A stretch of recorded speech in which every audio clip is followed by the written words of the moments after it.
Good morning, members. The fourth meeting of the Bills Committee on Marriage Amendment Bill 2014 has already got a quorum and it's the appointed time. Let's call the meeting to order. Let's invite the administration team to join us.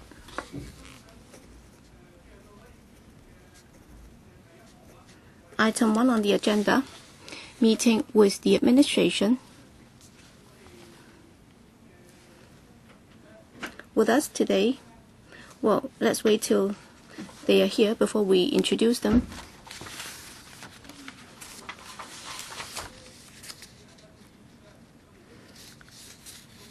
As members are aware, some members suggested that we should invite a medical doctor to come and explain to us the relevant medical conditions, and therefore the administration has arranged for an expert on SRS, Dr. Albert Yun, to come here to brief us, and we can therefore have a better understanding of what the procedures involve. So with us today from the administration team are Mr. Lai Tong Kwok, Bureau Director, and Ms. Maggie Wong, Deputy Secretary, and from the Rottenji and Teng Shui Kin Hospitals consultant of Department of Surgery, Dr. Albert Yun, and Mr. Billy Wu, Principal Assistant Secretary for the Bureau, and Mr. David Chu, Assistant Director from the Immigration Department, and also Mr. Alan Chong, Senior Government Counsel from the DFJ.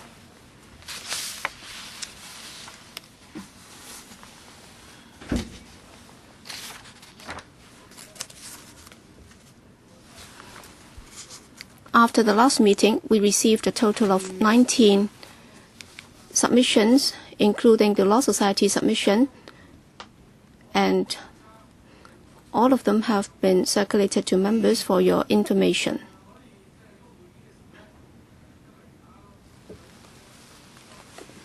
The administration has also submitted a paper on the issues relating to our discussion at our meeting held on the 1st of April. So I'll defer to the Bureau Director, who will walk us through this paper, and then we'll then invite Dr. Yun to brief us on the situation. Now, first of all, over to you, Bureau Director. Thank you, Chairman. During the last few meetings, members and deputations have given a lot of views with regard to the Marriage Amendment Bill 2014. And at the meeting held on the 29th of April, I also commented on a number of points and made some response to members' views. And then on the 1st of April, members raised some issues with us. We have already given a written response to members today, and today we'll be more than happy to take members' questions on the paper and other areas so that we can have an exchange. Well, earlier on, some members asked that they'd like to understand a bit better about the treatment and SRS provided to those concerned with regard to SRS. And today we have invited Dr. Albert Yun from the Rottenji and Teng Shui Kin Hospitals. And since 1987, Dr. Yun has been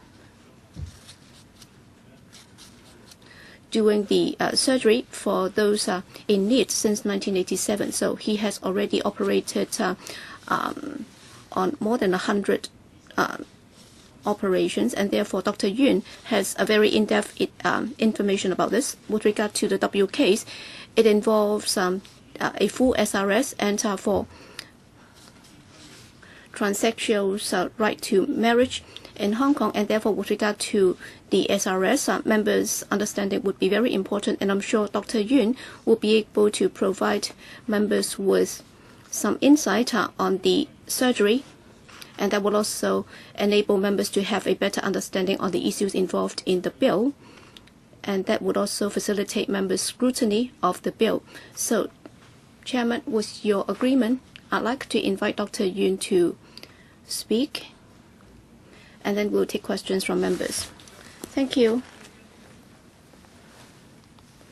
Okay, over to Dr. Yun. Yes, thank you, Mr. Chairman. I'm very honored to be able to discuss with members on the medical issue, and this is rather rare.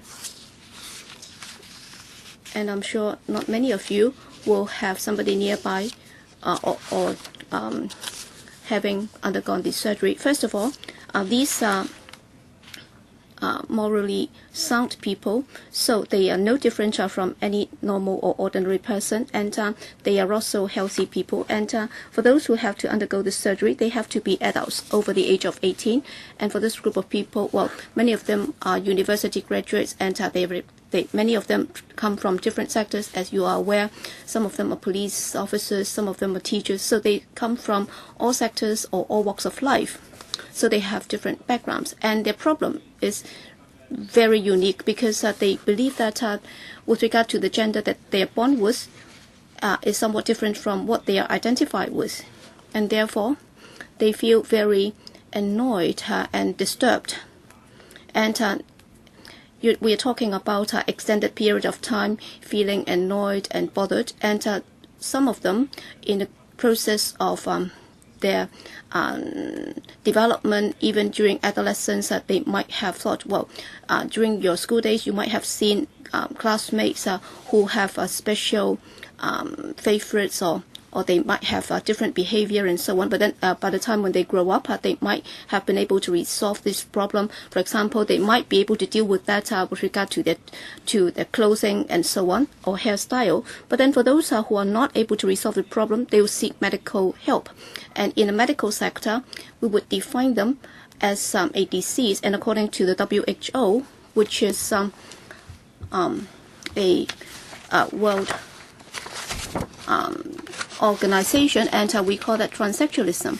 We call that we treat it as a disease. It's a psychological problem.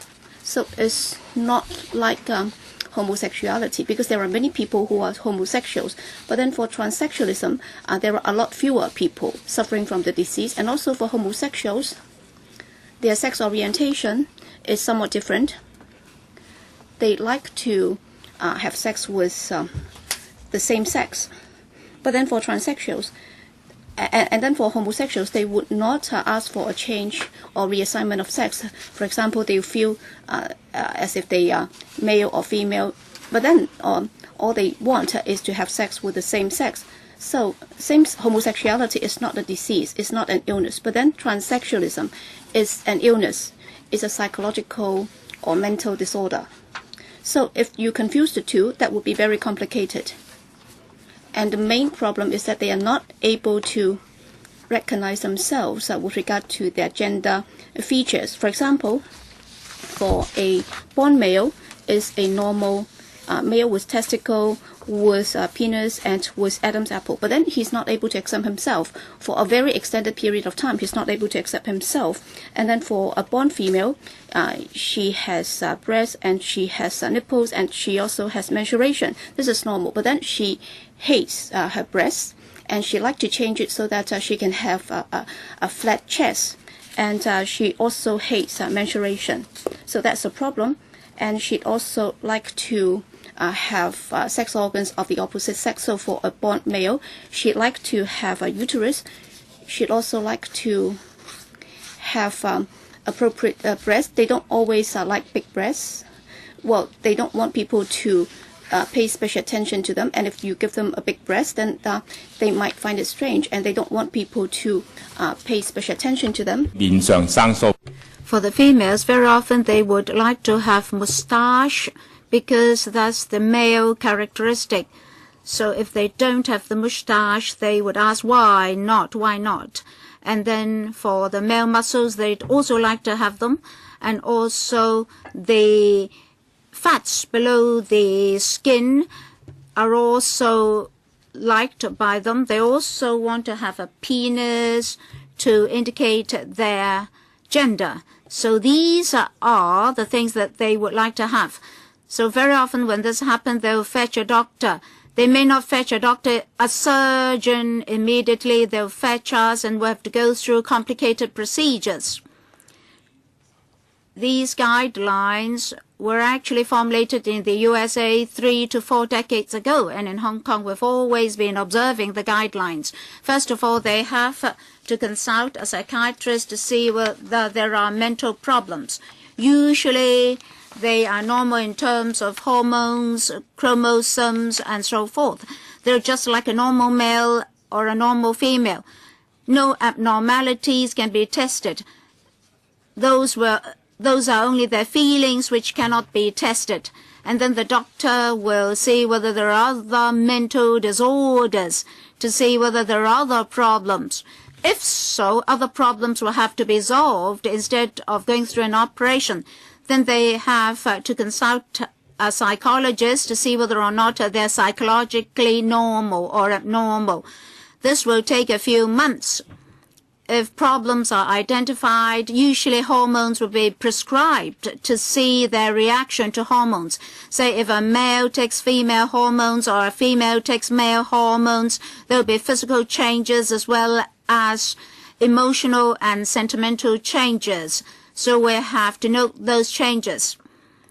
Usually if there are such conditions, they may have taken female hormones when they consult the psychiatrist or psychologist. So if it is acceptable to them, they'll have to go through a life experience of 12 months. They will wear the clothing that they would like to have as the preferred gender to see whether there are problems. That is, whether or not they feel that there are problems or those surrounding them feel that there are problems. If there are no problems with their appearance and psychology and mental state, if all conditions are satisfied, then surgery would be the final part. Usually is the internal surgery on the internal organs. Outsiders don't know, only they themselves know. When they go to toilets, people don't look at their internal organs, they look at the language they use, their behavior, their appearance, and so forth. So they are already well positioned such that we'll go through the last step to satisfy their needs. The surgery does not produce the changes. They're already conditioned, well conditioned, and we go through that last step. A surgeon will explain to them the methods available, the possible consequences, the pros and cons, and so forth. And after listening to all this information, they will undergo the surgery. Now, this has been going on for 30 years. We don't have a high figure. According to my statistics, in Hong Kong, there were about 100 cases in the past 30 years. Of course, some went overseas for the surgery. I don't think the number exceeds 200. So about 30,000 people, well, 20 to 30,000 people per 20 to 30,000 people will have one such case. We monitor these people before and after the surgery. In some cases, we've monitored the person for over 20 years. Well, in hand, I don't have any record of anybody resenting the surgery. And then after the surgery, the person lived as a male or a female. In my experience, all these people lived very happily with their chosen gender. The effect of the surgery has been very good and very sustainable. Now, I'd like to say something about SRS surgery. Well, this can cover a lot of steps. It is very complicated to change male organs to female organs and vice versa. You can change all organs in the body. Now, this time we cover all sexual organs. The original sexual organ is demolished and then or taken away, and then the chosen organ would be reconstructed. For the males, they have the testicles, penis, pharyngeal tonsils, prostate. For the females, they have the breast, the nipples, vagina, and so forth. So penis and testicles would be removed from a male, and for a female, the uterus will be removed. So this is out of their own request. Well, we never ask these people to undergo these surgeries. So never say that we took the initiative to do all these for them, and then we reconstruct the vagina or the penis. Risks are involved, maybe. Well, we're asked whether or not certain diseases would prevent such surgeries. In most cases, the answer is in the negative, because such surgeries are usually conducted before 60 years old. Hypertension or even diabetes does not pose really serious problems. It's not a minor or major surgery. If the operation is done by a surgeon, it should be all right. We should concentrate our experience than doing the reverse. Well, if we concentrate these operations in a few hospitals in Hong Kong, it should be all right in terms of safety. Well, some people claim that SMS is torture. I have to clarify that this is not torture. Now, we call this transactionalism. The person concerned is a normal person. Before the operation, we explain the whole incident and the risks to them. They are mentally mature and sound. They are well equipped to sign a consent document, a document of consent. Now, this surgery is different from other surgeries. For other surgeries, with the consent of the doctor and the patient, the operation can be conducted. But a surgeon, a psychiatrist, and a psychologist have to sign the consent document. That is, we need consent from 3 doctors before the surgery is conducted. So it's very strict. There's also sufficient flexibility. There's no extra pressure or burden on the patient. It's under the law that we give them other rights. This surgery is to treat a disease. Under the consent of the patient is treatment for prolonged psychiatric diseases. So it's very different from torture. Thank you, Doctor.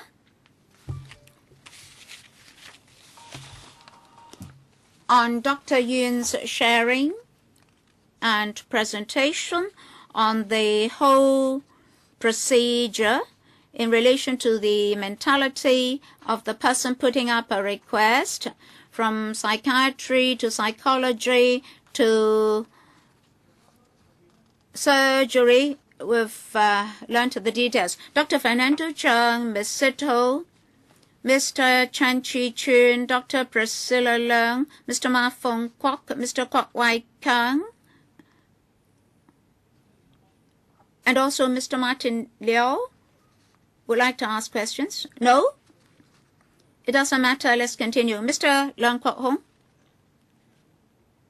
5 minutes. Oh, Dr. Fernando Chung. Mr. Chairman, a lot of questions. I may not be able to ask all my questions. It doesn't matter. We can have another round. We have sufficient time for asking questions. Well, Mr. Chairman, I'll go through my questions one by one. First of all, I'd like to thank Dr. Yun for coming here. He's an expert. As far as I know, he's the only specialist on SRS.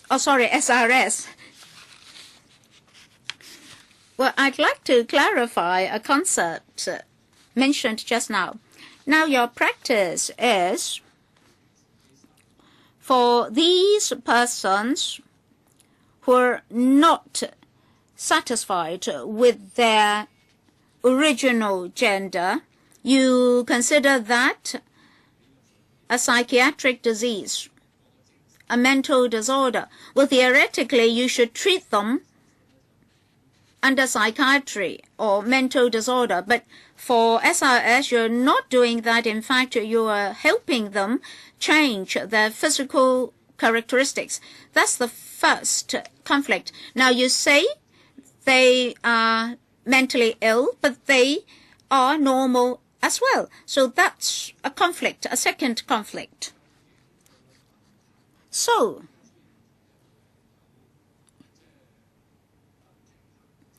what is the problem? Imbalance between cognition and the personal preference in terms of gender or sexual characteristics. So where does the problem lie? In his body or in his mental state? So how are we going to help the person concerned resolve the matter? We have to clarify this. If he is only mentally problematic but not physically problematic, then we help them mentally. If there are physical problems, if there are problems with the heart, for example, you can perform a surgery on the person. So, in medical terms, can you tell us where the problem lies? Is it a physical problem or psychological problem? Dr. Yun, first of all, I'm a surgeon. Here, before I came, I talked to a few psychiatrists. So here, I hope I will be able to air their views. Well, yes, if it is a mental problem, we solve it mentally. Well, sometimes it's best to prescribe them with drugs and solve the problem. 100 years ago, people were already saying that a lot of methods should be adopted to treat them psychologically. But the problem was not solved. Just now, we said that a psychiatrist or psychologist will try to solve the problem mentally or psychologically. Otherwise, we'll have to perform an operation. Yes, in a minority of cases, the problem can be solved psychiatrically or mentally. Well, sometimes hormones were taken. Well, if you think the problem is sufficiently treated, then okay. But if a surgery has to be performed, is an indication that we believe that the person is a normal person. It's just that he's psychologically problematic. You see, when a person comes in, that person looks very normal. We won't treat the person as anything special. Is a male or female. He or she has troubles, just like normal persons. If you come into frequent contact with these people, then you'll see that this is really true. Well, for 10 to 20 years, I've been seeing these patients. They came every now and then to take drugs. Well, Dr. Fernando Zhang, all right. It's very clear from Dr. Yun then. Now, if we assume that it is a psychiatric problem, after detailed assessment by psychiatrists and psychologists, with all these treatment and assessment after a prolonged period of time, if it is discovered that the person is not mentally problematic, well, sometimes there may also be mental disorder. Otherwise, they don't need an operation. They are mentally troubled. Oh, yes, but they're not in mental disorder. Well, yes, then you have to treat him with a mental approach. Well, you can say that you're trying to rectify the physical factors, and then he'll become a normal person. That's what a doctor would do. So any way that can help the patient, whether or not is by medication or surgical procedures, so long as the patient is happy, we are happy. So we are very simple-minded. So our relationship with our patient is that all we are trying to do is to cure them by whatever means. So it might be social assistance or medication, treatment, and surgical or surgery. So after the surgery, they will become a normal person. Yes. Ms. Sito, I hope that you would not be defining them as normal persons or otherwise, because they are all normal persons. It's about whether or not they are able to accept themselves. So it's as simple as a student thinking that he has to be the top student. So there are only two ways to achieve that. So either you become the top student, or you accept the fact that you're not able to become the top student. You may be the second best or the third best. So it's about how you accept yourself and face yourself. So here I'd also like to explain to Dr. Yun why some people are calling that a torture. Well, from the doctor's perspective, that is definitely not the case, because the patient has consented to undergo the operation, and therefore there is no question of the patient inflicting torture on himself. But then in the law, if you say that for people who have not really gone through a full SRS, then he would not be given this reassigned gender to him, then he would then feel that it's a torture. So we will have to explain that to a medical doctor first, because it's a matter of perspective. Also, I'd like to clarify some of the technical issues with Dr. Yun. So other than the psychological recognition that there is this recognition disorder, well, for some babies, when they are born, they already have gender features of both genders. So it's not a question of psychology. So when the doctor does the calculation, then he'll see which features are more prominent, and then he'll try to remove the sex organs that are less prominent. But then as is a baby, and therefore you're not able to tell his psychology. But then by the time when he grows up, what if you find out that, well, his gender recognition is the gender that you have removed? So do we have many such cases in Hong Kong? And secondly, Dr. Yun, you just said that, well, if a patient seeks help, then he will have to undergo at least 12 months of real-life experience in the preferred gender, including wearing the clothing of the opposite gender. Well, for those of us, well, after watching the news and looking at those of us in this council, very few female councillors are wearing dresses, and well, to me, putting on high heel shoes would be a torture.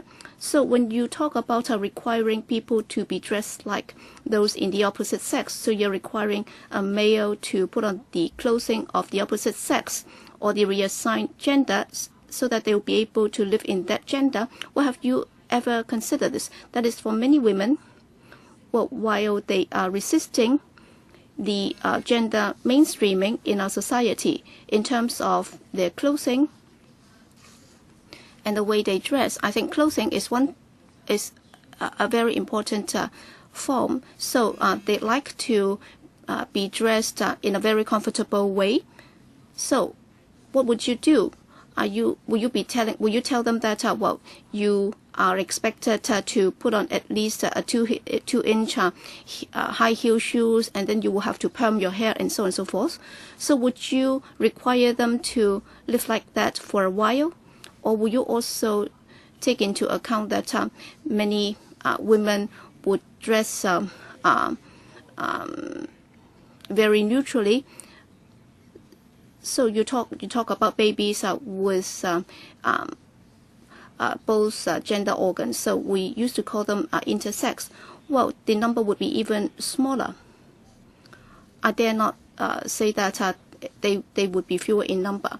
Well, the number is very small, and I understand that for pediatrician, well, they would talk to their families, and then in the past, the approach would be as what you said, they are too small, and therefore we will have to make a decision on their behalf, and we will base that on a number of factors and conditions. But then you will also have to understand that according to some pediatricians, well, by the time when they grow up, if they find out that their organs are somewhat different, then they would also be annoyed and disturbed, and they ask, how come you did not resolve the problem on my behalf? And it's a very difficult decision. Indeed, according to some literature, some people, after they've grown up, they might find out that, well, the surgery was incorrect. They do not like the gender that they have been assigned.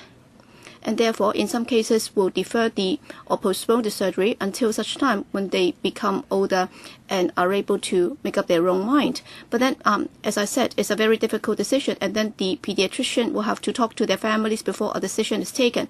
And in some cases, if it's not essential, then that could be postponed until later. And in terms of clothing, what's meant by a male's clothing or female clothing? Well, I do not have any stereotyping. Well, I had a patient who is in his or her 50s, and he used to be a construction site worker, and he's a concrete or cement worker. All right, he's a male, and he wanted to become a woman. And after the assessment, he went to see me. All right, he came to see me. So he was putting on some neutral sex clothing, and he put on a wig because he had thinning hair, so he looked like a woman. And then when I asked him to lie on the bed, I could see that his stockings were pink in color. So you have to understand the psychology. Well, none of my socks are pink. Well, what I was trying to say is, well, when I try to view this with common sense, so all I think would be important is you will have to feel comfortable. And there was also a very muscular male coming to see me, and he put on a barely dressed clothing, and then I did not quite agree with what he wanted, and then I asked him to go back to give it a second thought. So I'm not suggesting that well, for male they will have to put on long trousers, and then for female they will have to put on a dress. Or the most important thing is that they have to be comfortable with themselves. All right, if after the surgery they don't feel comfortable with themselves, then it's not going to resolve their problem, because it's people around them that are bothering them. So we have to make sure that they have the right psychology before they can undergo the surgery. Raymond Chan, thank you, Chairman, and thank you, Administration, for arranging for this discussion between us and Dr. Yun. I believe that we have to have medical opinion before we pass this bill, because according to the bill, you're talking about constructing a penis or some form of a penis in a person. So by that, well, for those of us here, and even the DFJ and also the Security Bureau people, I don't think you'll be able to answer the question. I hope that Dr. Yun will be able to answer our question as to what's meant by some form of a penis in a person by way of a PowerPoint presentation. We can look at that later. All right, from the time when you start to receive this SRS to the time when you complete the full surgery. All right, before this bill is in place, with regard to the established practice, how long would it take? And also, what is the longest period that has been taken? And also, when will he be able to change his ID card from a male to a female? So, how long would it take?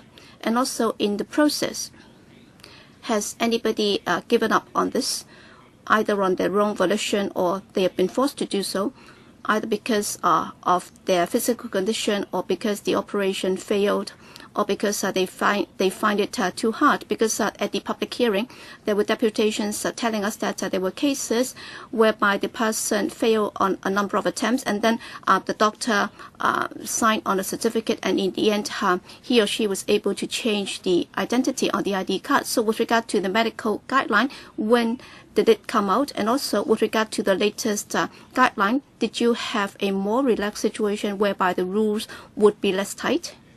Dr. Yun, well, with regard to the way it is drafted here, that is the phrase some form of a penis in a person. Well, the reason why it has to be stated that way, you will have to understand that medically, if you want to construct a penis which functions, is difficult. So yes, it's achievable, but then the patient may have to undergo a number of surgeries, because it's not just about the outward appearance, and it will have to be erected, and then you will have to be able to urinate while you stand up. So medically, it's not a simple surgery. And if you have to require everybody to undergo the through procedure, then they will have to go through a lot of hardship.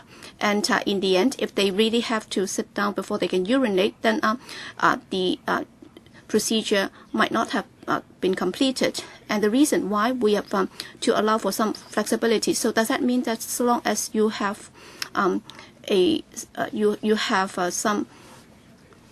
form of a penis is okay? Well, without this requirement for female, I believe that most of them would not prefer to have something which resemble some form of a penis on their body. So long as it's stated there, it's okay as regards the size and the functionality and so on. As I said, well, it's not good to write it in a very rigid manner, because if that's the case, then those people will really have to suffer. So we do want to provide for some flexibility here. As regards whether or not there have been cases whereby the person might give up. Well, out of 50 cases, well, there was a case changing from female to male, and there were 2 cases after the assessment. We believe that, all right, they want, well, she wants to be a male, and so I constructed the breast for him first, and then by the time when it reached the second stage, she said that it's okay because she can go to a male toilet. Nobody would suspect that she's not a man, and she and her partner were very happy. That's why on her ID card she's still a woman, but then as far as her life and daily living is concerned, she's already very happy, and therefore she did not come to see me for 2 or 3 years already. Well, they might change their mind. So out of the 2 cases, so 2 cases out of 50 said that they did not want to go to the next step. And then by failure of the operation, that's about the function of the penis. Well, it failed in the sense that the patient was not able to stand up and urinate. So we just try to do it time and again in order to ensure that that could be achieved. So these are the complications, not in the sense that it's a failed procedure. So you will still be prepared to sign on the document so that they will be able to apply for an ID card of the opposite sex. Alright, it took 2 years, and then it would take about 3 years if you have to be listed and wait for the surgery. And then after the surgery, we'll sign on the certificate saying that well, this person has already changed his or her gender, and then he or she should be eligible for a new ID card. Well, it started in late 1970s. So it's a German US psychologist, it's a psychiatrist, and then they came up with these criteria, and from time to time they would modify that. But then in terms of the surgical requirement, there has not been much change. How about Hong Kong? Well, we just follow their guidelines. So we did not come up with our own guidelines. We do not have any local guidelines because we only have a handful of cases, and therefore there is no reason why we should come up with our own guidelines. So we've been following their guidelines. I like to remind members that well, when you put questions to the administration, you will have to address the chairman first. All right, Priscilla Leung and then Ma Fong Kwok. Chairman, if it had not involved the existing marriage institution with regard to the sexual minority groups as to their own choice whether or not they'd like to undergo the surgery, nobody would have any qualm about this. But then as it involves the marriage institution, well, the marriage institution reflects the majority view about the marriage institution. It's not just about the individuals, it's about their children, it's about the people around them. That's why, as is mentioned, all right, they talk about going to the toilet and so on. All right, for these issues, other than the individuals and their own choices, I think it also affects other people in the community. So I like to put this to the doctor. All right, I agree that if they can postpone the surgery, the later the better. The best thing is not to require them to undergo any surgery at all. So do we really want to change our marriage institution in order to enable them to do so? Without this case, I would not have agreed. So if, strictly speaking, you will have to follow the ruling, and you should not take any further step, or else you'll be encouraging people to undergo the surgery in order to change their gender. According to your experience in the patients that you've treated, well, how many of them have these problems and still they'd like to get married, and then after the marriage they do not recognize their gender, and then even after they have given birth to children, well, I've seen some children, well, when they would put into the operating theater, they would say goodbye or wave goodbye to their children. Do the children need to consult a psychiatrist or a psychologist? What about the spouse? Under such conditions, what are your observations? Would you please advise us?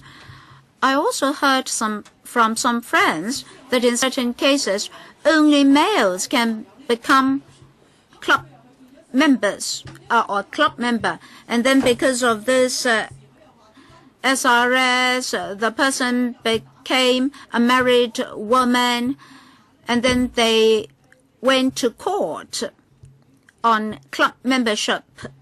You said that very few people changed their mind after the surgery. But for many people, whenever a certain gender benefits them, they may claim that they're belonging to that gender. So, doctor, how did you handle such cases? Doctor, were there a lot of married cases? Oh yes. We did not consider whether or not the person is married. We only considered the feeling of the patient. I think in 2 to 3 cases, the patient was married, even with children. And there were cases in which the person had taken out a divorce already. Perhaps the other party, the spouse, could not tolerate his appearance and behavior. And there were a few cases with the male changing to a female. It's usually a male marrying a female with children, and then by 30-odd years old, they could no longer tolerate themselves. They felt very uncomfortable, so they underwent a surgery. From my experience, there were no problems. There was this person bringing with him this daughter of 10-odd years old, and then after the SRS, there were no problem with the relationship between the parent and the child and with the spouse. And sometimes the child told the teachers that it got 2 mothers. Well, I watched the English channels.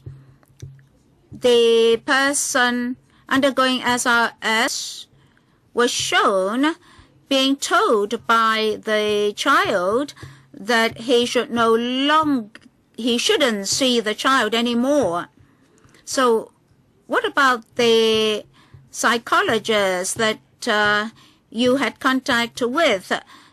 Will the psychologist meet the children as well? Well, usually the father finds it very unacceptable when the child wants to change sex. Well, will they meet the children? Well, usually they should meet the children. They'll try as far as possible to rationalize the relationships first. Well, it's simpler with children because children will one day leave the parents. But then for the parents, well, in my view, the opinion of the children is of secondary importance, but the views of the parents are more important. Well, to me, the views of the children are important because in that case, the child had very strong views. So you should consider the children's views. Sometimes they are on the verge of committing suicide. Maybe they don't know that they should fetch you. So you should consider their views. Mr. Ma Fong Kwok, I'd also like to thank Dr. Yuen for his input such that we understand this matter more. During your presentation, I became concerned about one point. You said that this SRS is basically a treatment targeting the problems of the patient. But now in society, there is this view that SRS is torture, is a torture. But you said no. So I'd like to know your views on this. Well, some professional doctors, even the EOC chairman, a doctor and a government official, also had that view. So how would you understand the rationale behind that viewpoint? Just now you explained a little bit, but I'd like to have a more detailed explanation from you. Dr. Yun, to me, to you, to members here, surgery is something very difficult, it's a torture. But to these people who are under prolonged disturbance, that's a solution. Whether or not it's a torture depends on whether or not they're willing to do that. But obviously, in these cases, they are willing to accept the surgery, and they actually request the doctors to perform the surgery on them. They request the surgery.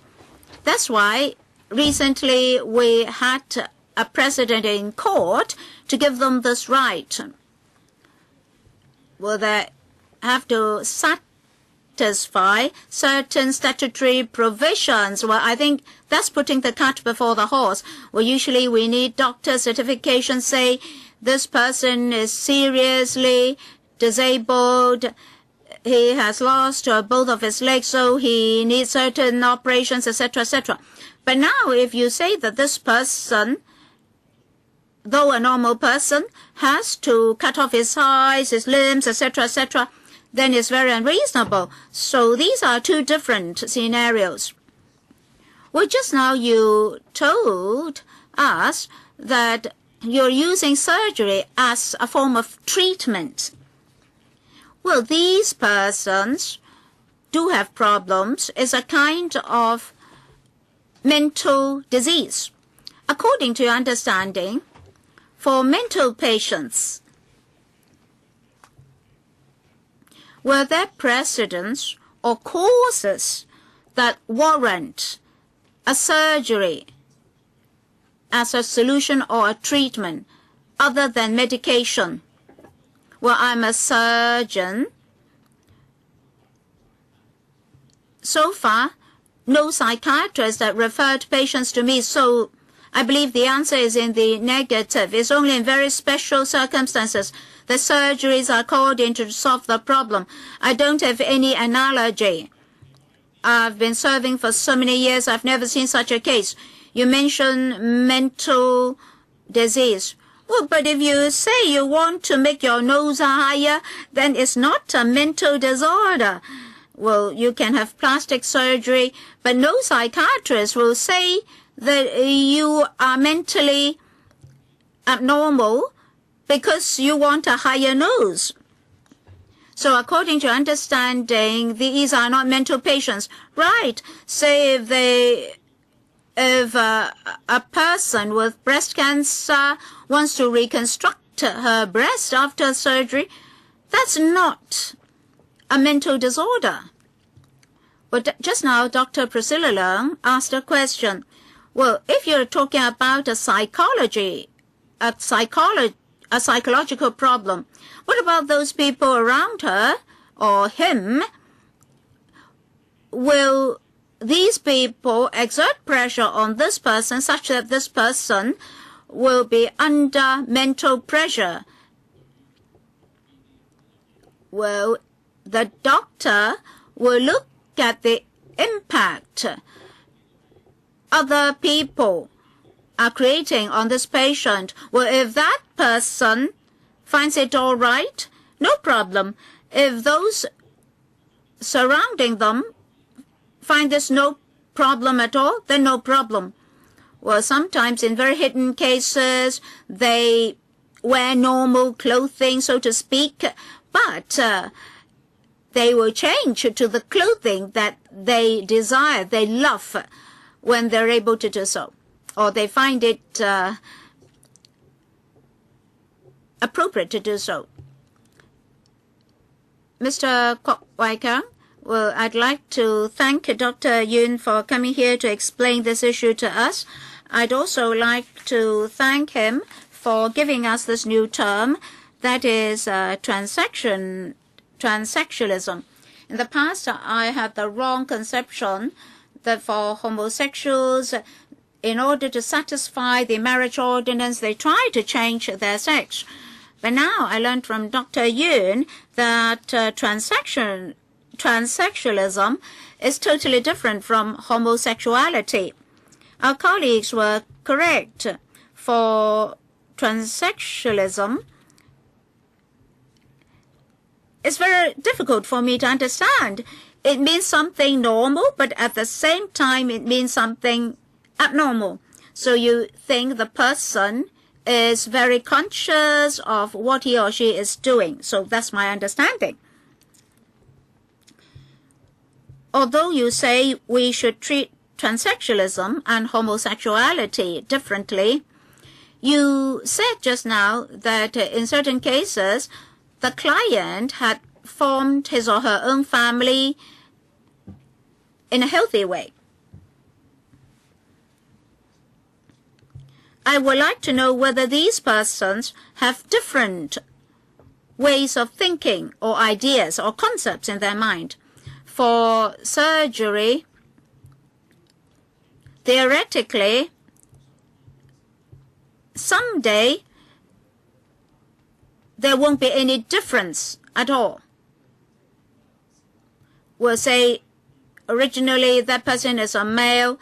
If he's changed to a female, that doesn't mean that he can go to the female toilet, because his appearance may still require him to go to a male toilet. Do you have many such cases? For the amendment bill, we would like to adopt a comprehensive approach.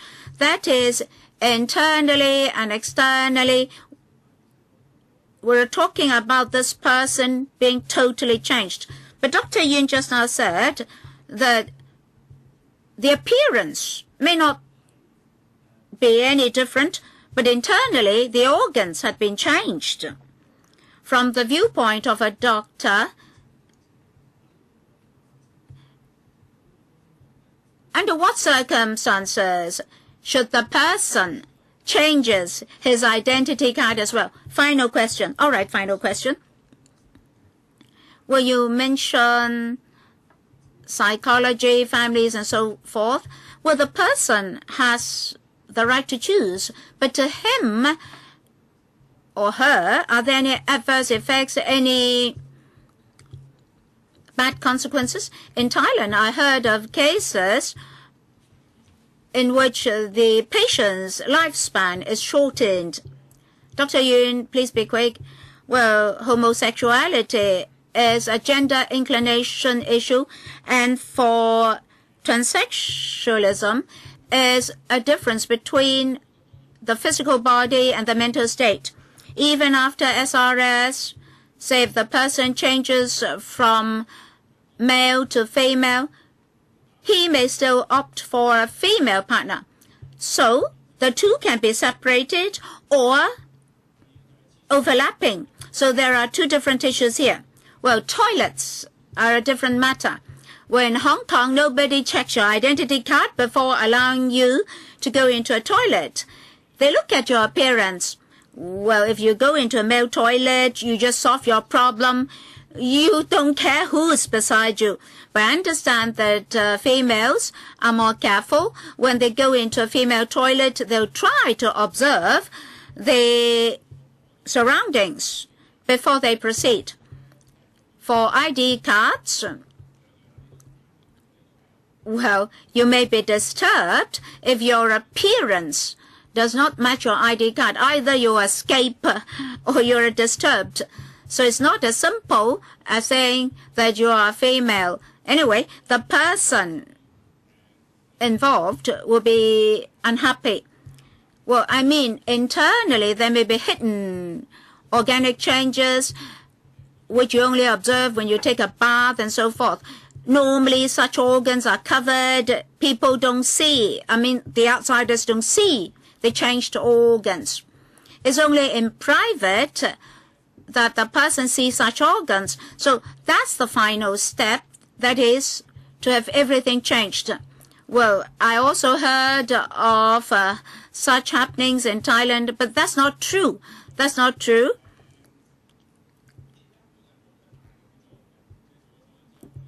Well, side effects, usually there are not many side effects.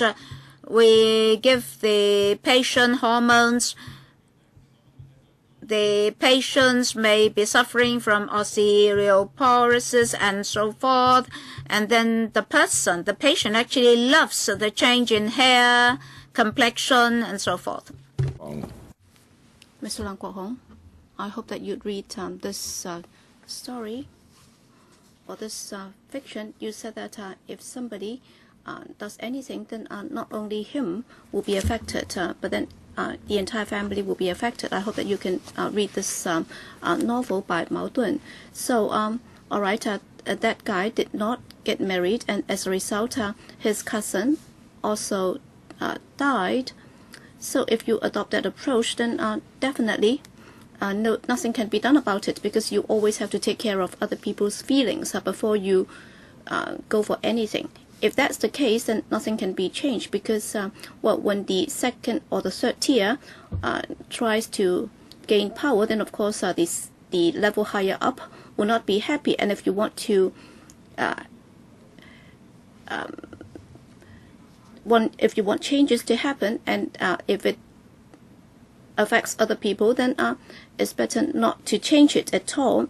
I don't think that's the right approach, other than the religious approach in terms of procreative sex. That's for the reproduction of the next generation. But then I think you've already unveiled a mask.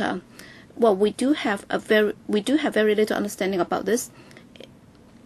Well, I think the most important thing is for us to respect the individual's rights. So the way I'm putting it is that when we find that there is a group of people, as Dr. Yun just said, whether you call them patients or people who are ill, well, biologically, they are somewhat different from the other people. They have a different recognition as far as their gender is concerned.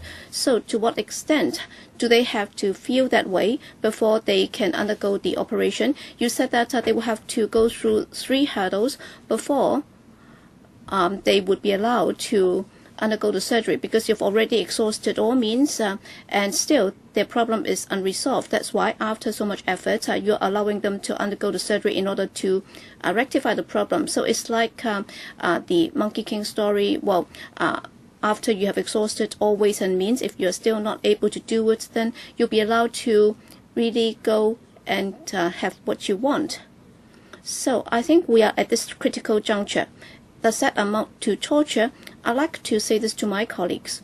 All right, in France, they have a philosopher, existentialism. So he's saying that, all right, in a desert, if you feel like an alien, then of course you feel very badly about this. Well, the definition of torture is that, all right, if you really like what you do, then of course it's okay. Well, you might be doing things that other people would not be able to understand. Then of course it's not a torture. But then when other people tell me that you will have to do this before you'll be recognized as, all right, if people say that you will have to have your arm amputated before you can cast your vote, then of course this is torture. So if there is a group of professionals telling us that in this society there is a group of people who have gone through so many hurdles and they are willing to go through that process, and this society is of the view that they have already done enough, and they would not give rise to something that we feel to be bad, and therefore we are prepared to give them that identity. So the controversy here is to what extent or how far they have to go. So by torture, we are not saying that we will have to torture you by really burning you or whatever. So it's not like filibustering, all right? Even when the bell rings, some people would view it as torture because you don't accept it. All right, for people around here, well, they feel that if they are asked to come back to a meeting, it's torture. Well, please come back to the subject. Well, by torture, it means that you are forced to do it, you are not prepared to accept it, and yet you have to do it before you can get something. So it's like Priscilla Leung. If she just mumbles and always tells her children that you will have to be married to a good boy, then it's already a torture to her children. So that's the definition of torture to me. So it's something that is imposed on this individual. And even the expert is of the view that this person has already exhausted all the ways and means, and therefore he should be allowed to change his gender. That's all we mean. Well, of course, you are not the expert. You're just the technician. You're just the plumber. You are not the plumbing engineer. That's why to put these questions to you is a waste of time. So I'm just stating my views. I've also got a buddy who share this view. All right, he has a family of 3, and all 3 are adults. So why do other people think that they have the right to interfere with or meddle up other people's life? So long as they are happy with themselves, it's okay. So this is the basic philosophy. Next, Martin Liao, and then Helena Wong. Well, thank you, Dr. Yun, for coming to brief us on this. I think you've solved a lot of the medical puzzle for us. Well, I respect individuals' rights, but then I also have my religious belief. That's why at one point I was also rather troubled. But then I believe in my own feelings, and I believe that that's also a reflection of the sentiments in our society. All right, if there is somebody of a particular gender, and after the SRS, and if he or she wishes to form a family, and if that gives rise to some repercussion in our society, whether it's because of religious belief or because of a certain social morality or whatever. Now, coming back to this amendment bill, there are 3 medical issues that I'd like to clarify with you. Just now, Dr. Yun, you said that with regard to transsexualism, it's a psychological condition. So I'd like to know, is it curable? That's point number 1. And number 2, I'd like to ask this, and after somebody has gone through a full SRS, for example, changing from male to female,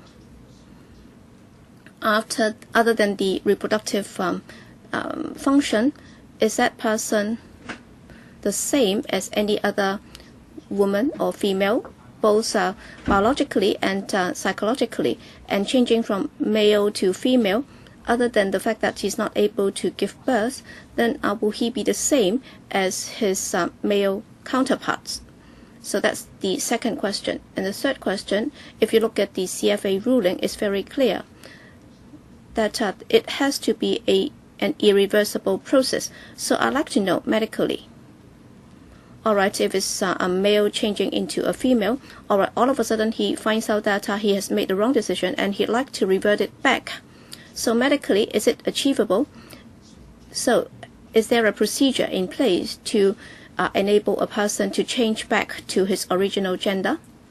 Dr. Yun, the first question is it curable? This is a very unique situation.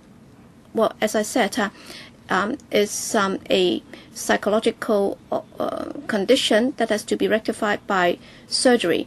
And according to my 20-30 years experience, indeed, this person will be cured after the surgery. In other words, he will no longer have this gender recognition problem. So if he prefers to be a male, then he'll be a male.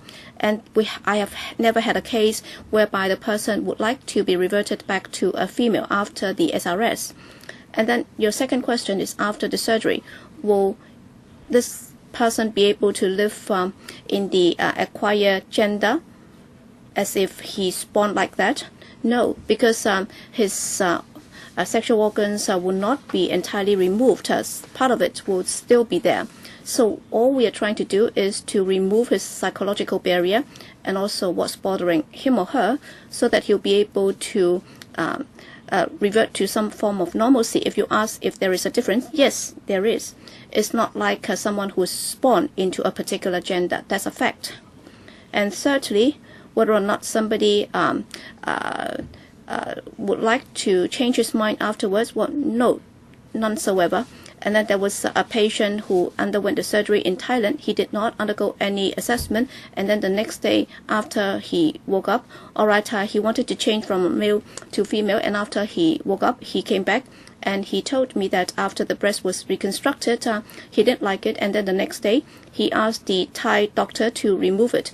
And then for the penis, it was already removed. And then he came back to ask me if it could be reinstated. And I said that no, it's not possible. And then I referred him to a psychiatrist. And after the assessment, this patient was willing to settle with it. So he was prepared to live as a female. As to whether or not they can change sex anytime they like, all right, to become a male, it would be technically rather difficult, because it's difficult to reconstruct a penis. I'd like to know medically, is it possible? That's the first point. Second, you talk about, well, just now hearing what you said, in answering the second question, you said that this surgery is meant to treat the psychology of a transsexualist. So you're not helping somebody to change from a male to female. So we are trying to help the patient to resolve his psychological problem, because we believe that this is a process of treatment. Because this is a treatment, because if he's bothered, he will not be happy, and therefore it's a treatment process, it's a treatment approach. Helena Wong and then Dennis Kwok. Thank you, Chairman. What we are dealing with is just about 100 or so cases every year. No, you're talking about a 20-30 year period. So for people who have undergone SRS, we have 100 cases, and some have done it overseas, and I suspect that in total there are less than 200. So we might be talking about hundreds of cases, not thousands of cases. So the number is pretty small, but then this is a very real problem. Indeed, we have a small group of people who have a gender recognition problem, and therefore they like to undergo this SRS. And here we're dealing with a legal problem. And we've also got public hearing. We have heard transsexuals and also people who have undergone the procedure, and they've also told us that is quite a suffering, because with regard to the surgical requirement, and some said that they've been assessed as not suitable to undergo the procedure, and others said that well, they had reservation about certain type of procedure. And according to the legal requirement as it's drafted here, you will have to complete the full SRS. So what's meant by a full SRS? And there is very rigidly defined. So if you do not complete all of these, then you would not be treated as a transsexual, and you would not be eligible for the legal safeguards or protection. So here it says that from male to female, you will have to remove the penis and testes, and then you will also have to construct a vagina in a person. But then in a PowerPoint presentation, you also said that, well, from male to female, if you're talking about that, then the sex organ would also involve prostate. But then legally, you're not required to have your prostate removed. But then is it necessary to construct the vagina before you are defined as having changed from male to female? Because vagina is, of course, not a decorative organ. But then does it serve any sex functionality? But then in the provision, all right, after you've removed your penis and testes, and if you do not construct a vagina, then you would not be treated as having completed the full SRS, and therefore you are not treated as a transsexual to such an extent that you will not be eligible for the legal protection that is afforded to you under the amendment bill. And then from female to male, you will have to remove the uterus and ovaries, but then there is no mention of the vagina. But then you will also have to construct a penis or some form of a penis. But then just now, as you said, to construct a penis, an artificial penis with functionality, is very, very difficult. So if even a doctor says that it's very difficult and you will have to repeat the procedure many times before you can achieve it, then it's really quite ridiculous, because what we are trying to do is to protect this minority group. But then it's difficult because he has to do both. And you're talking about something which is very difficult. So should you not have included this? And also for female changing into a male, well, of course, we would have thought that you will have to remove your breasts. But then for a female to male, it doesn't include the removal of her breasts. So I don't understand that. Can you explain that, doctor? But a host of questions. Indeed, for people who have not completed the entire procedure, according to some individuals, they said that they did not want to go through the full SRS. We are aware of some of these requests. or it's not about changing from male to female. Most of them are from female to male. And then in these cases, well, some of them think that they do not want to have the breast, and they think that they are standing in the way when they put on clothing. But then they may not want to become a male. That means the female may not actually want to become a male. We call that non-conforming. The discipline of psychiatry and the medical profession are discussing this issue. Now, that person doesn't want to undergo SRS because he doesn't want to become the opposite sex. Well, sometimes the patient came to me and asked me to remove the breast, but she still had menstruation. And then a male patient told me that he didn't want male hormones. And in some other cases, the patient asked that everything be done to his or her full satisfaction. Why did we particularly mention penis?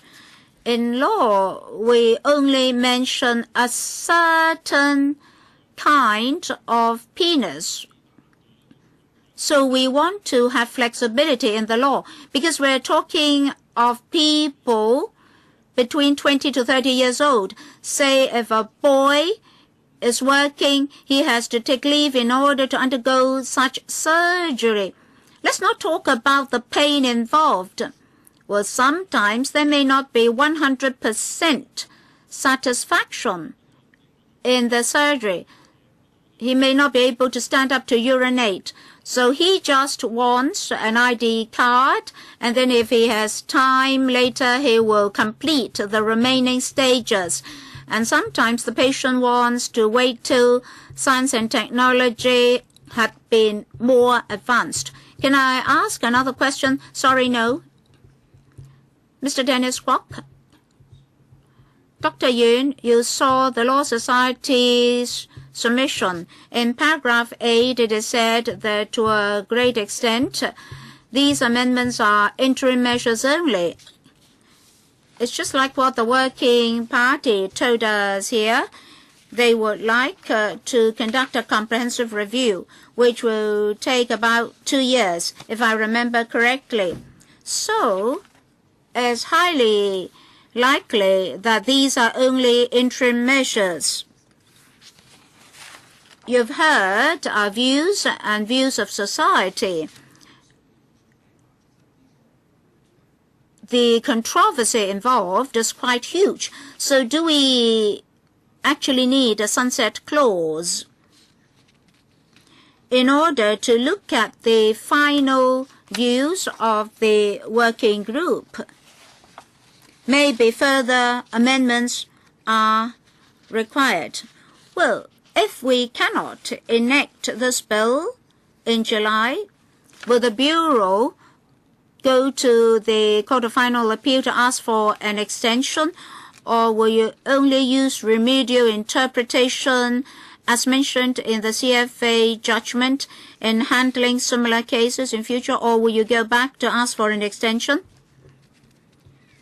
I hope that today we can concentrate our questions on Dr. Yun. Well, at a later stage, we'll come to that question anyway. Secretary? Mr. Chairman,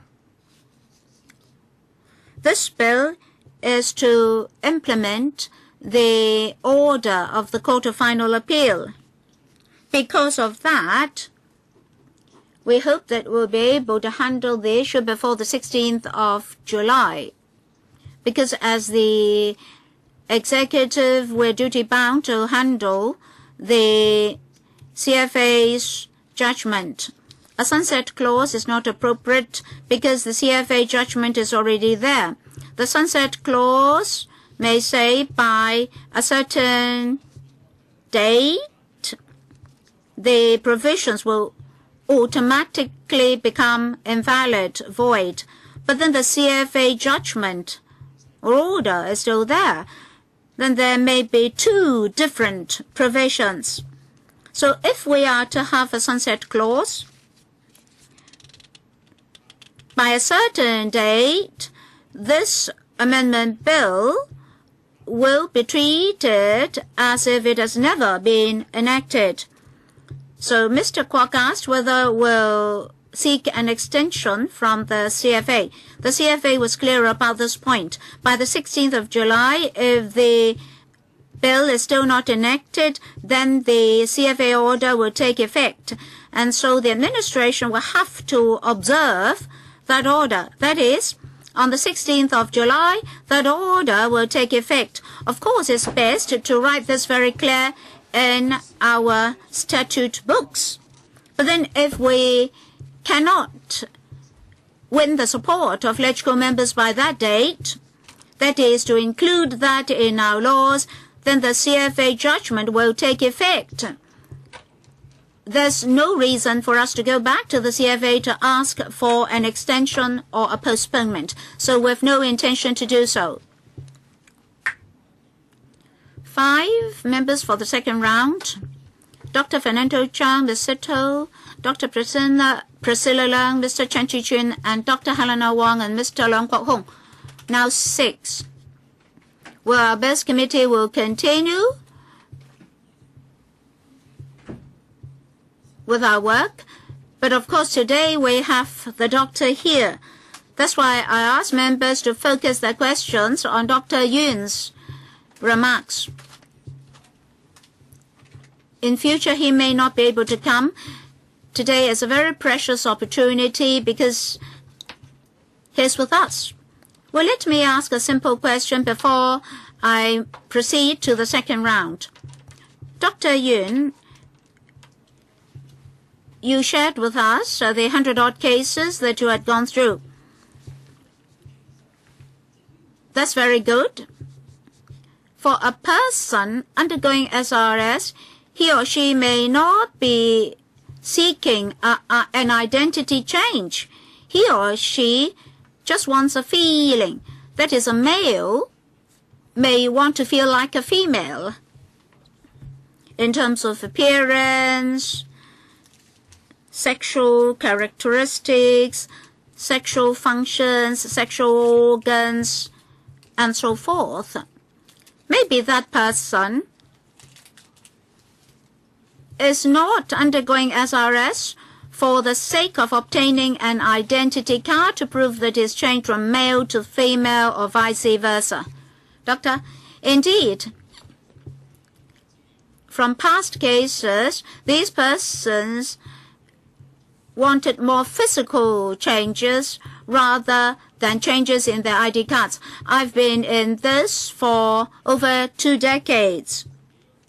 Well, even if you're to give them another ID card without performing the surgery for them, they're not going to accept that. That's not what they want. As for the marriage ordinance, for over 2 decades, these people were not allowed to get married. So some went overseas to marry and so forth. We did have such cases. So they're not for legal status. They want to resolve their physical and mental or psychological problems. So even if you're not going to give them another ID card, they're going to take the SRS. Right. It's not for the purpose of identity. And what about marriage? Is it for marriage purpose? Well, sometimes even a person has undergone SRS, he or she may not be able to find a partner or a spouse that suits him or her. Second round, 3 minutes each. We're offering you an opportunity to discuss with the doctor. So please focus on the doctor. As for other theories, other discussions, we still have a lot of time to do that. Dr. Fernando Chang. Mr. Chairman, Dr. Yun said that the surgery is the last step. For these people, there are differences between their actual gender and their likings. So they want to undergo SRS, but even before SRS, their behavior is already like that of the other gender. It's just that they'd like to change their gender, that they want SRS. So that's the final step. So what matters most is the person himself, not the other people. The SRS is to change the organs as well as the appearance. Now, we have heterosexual marriages at the moment. That is, marriage is something between a male and a female. That's the present position. Now, for these people who have identity problems, how are we going to handle their marriage aspect? That is, to what extent should we allow them to get married in the status of the other gender? Or you can put it in another way, that is, should we take away that right from them? Or under what circumstances should we allow them to get married in the new status? Well, removal and construction are the two terms used in the bill. Now, why construction? For removal, a female may have to remove her breast or uterus under certain circumstances, but she will not change into a male. Quite the opposite. A normal female will not ask for her organs to become male organs. Have I explained the issue to you? Previously, you said that for the psychological aspect, it may have something to do with his personal satisfaction and gender identification.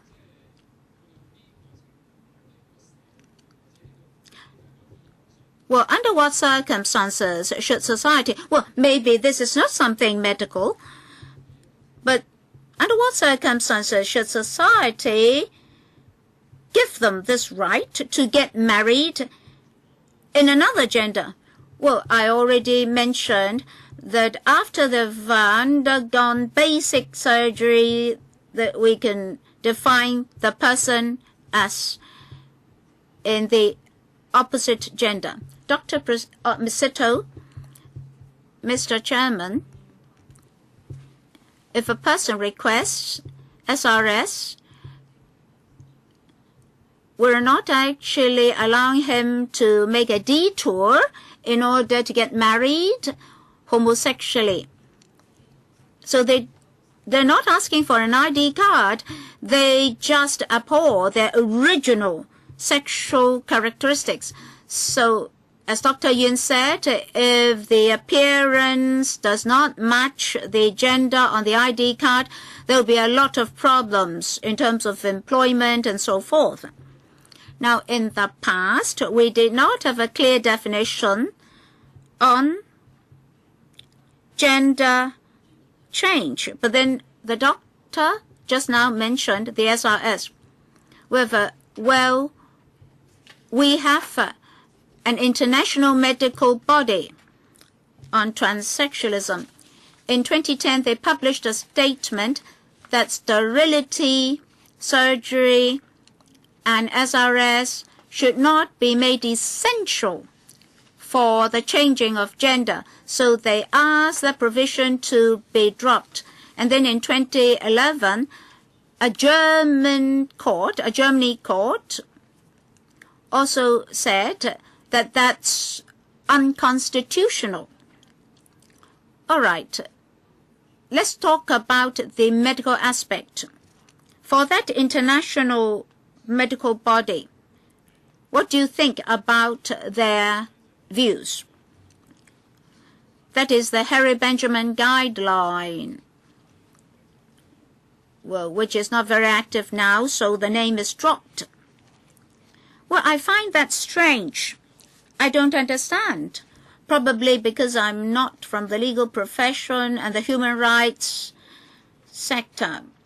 Probably because of legal constraints, terms involving the physical body are not allowed. I'm not in the legal profession. I don't know anything about legal interpretation. But some people say that this is torture. They say that, oh, I'm a male, you shouldn't misunderstand me. So probably that's why they wrote it so. In the UK GRA, you're not required to undergo the operation. I suspect that it's an attempt to avoid having any conflict with the human rights legislation. So I think it's a political resolution. But then, as I explained, it's a very natural way to cure the problem. But then how about the biological situation? All right, without going through the full SRS, and what if they just hate their body? Well, under the UK's GRA, they require 2 doctors to certify that they have this psychological barrier or gender dysphoria before they can undergo the procedure. So this is not within the confines of the law. So this is outside of the procedure or the surgical operation, and I believe that the law is silent on this. So I'd like to seek your professional advice on this. If that is the case, that it's only natural that the person should undergo this operation, in my view. Priscilla Leung? Yes, Chairman. I'd like to say this to Dr. Yun. All right, the marriage institution is a social institution. It's not just about the individuals concerned. Well, setting the marriage institution aside, well, easy. Whatever you propose is okay. But then if you are talking about the marriage institution, it's a heterosexual marriage. Well, in fact, for people who don't really want to be happy with just one person, then they are not suitable for marriage. So it's not like what Lam Kwok Hong just said about the fiction. So the two simply, we're not comparing apple with apple. So he is referring to the marriage ordinance, and if you just consider your own well-being, then you should really not go for a marriage. So when parents give birth to their children, all right, they have this responsibility for their children. So my question is, for people who like to change sex, in particular for those who are married, if they know that they have this gender recognition problem, if they are not happy with that, then if they go through this FRS, have they told the doctors as to what they think about this? And also, well, you're working in a team, all right? Apparently, you are trying to compartmentalize your work, but then you're actually talking about people who like to get married. Or if they don't want to get married, this is okay. But then here they are trying to enter, or they are trying to go into the institution because it involves many issues, in particular children and so on. So my question is, in my view, all right, if this is something irreversible, then it's a high threshold. All right, you're not talking about people who like to change gender or change sex arbitrarily and casually. So, all right, if we're talking about a halfway house, and then if they undergo this today, and then tomorrow if they come back and say that, well, they'd like to change it back, then there will be a lot of confusion. But if it's irreversible, then at least their children, their family members will know that they have adopted this gender. So I was running this phone-in program, and there was a male calling in, and he said that halfway through my courting and dating, I found out that, well, he or she is a transsexual. All right, for people who have not yet completed the procedure going into a female toilet, and then all the girls there were shocked. And they were screaming. So it's not just about the individuals, unless it's a completely selfish thing. Well, not everybody has to be married, but then once you want to get married, you will have to consider not just yourself, but also the entire community. I think we are here to share the experience with the medical doctor. I think the doctor has not answered my question. But these are not comments put to the doctor. So he's not supposed to respond to that. It's a value judgment. No. I was asking whether there were many people who did it halfway and then wanted to change back to the original gender. Doctor?